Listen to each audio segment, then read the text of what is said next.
ആശ്രാമത്തിനടുത്ത് Joseph എന്ന് പറയുന്ന കസ്റ്റമറുടെ വീടാണ്. ഇവിടെ നമ്മൾ പുതിയതായി ചെയ്ത ലാൻഡ്സ്കേപ്പിംഗ് വർക്കും സ്റ്റോൺ വർക്കുമാണ് ഈ കാണുന്നത്.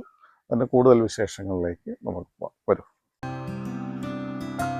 ഇത് നമ്മൾ ബാംഗ്ലൂർ സ്റ്റോണിൻ്റെ 2 കൊന്നര സ്റ്റോണാണ് ഇവിടെ ലേ ചെയ്തിരിക്കുന്നത്. 2 കൊന്നര സ്റ്റോൺ ലേ ചെയ്തതിന് ശേഷം ബ്ലാക്ക് കോബിൾ, മിഡിലിൽ ബ്ലാക്ക് കോബിൾസ് കൊടുത്തു, സൈഡിലും ബ്ലാക്ക് കോബിൾ കൊടുത്തു, പ്ലസ് കപ്പ് സ്റ്റോൺസ് ആണ് കൊടുത്തിരിക്കുന്നത്.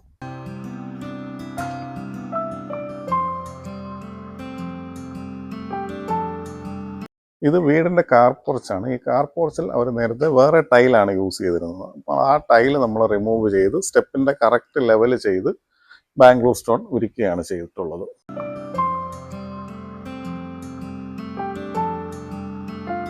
ഇവിടെ നമുക്ക് നല്ലൊരു ലാൻഡ്സ്കേപ്പ് ചെയ്യാൻ സാധിച്ചു. ഇവിടെ നമ്മൾ കലാത്തിയ ലൂട്ടിയ ഉപയോഗിച്ചിട്ടുണ്ട്, heliconia, saint vincent heliconia use ചെയ്തിട്ടുണ്ട്, പേൾ ഗ്രാസ് യൂസ് ചെയ്തിട്ടുണ്ട്, തെറ്റി യൂസ് ചെയ്തിട്ടുണ്ട് തുടങ്ങി നമുക്ക് നല്ലൊരു ലാൻഡ്സ്കേപ്പും ഇവിടെ ചെയ്യാൻ സാധിച്ചു.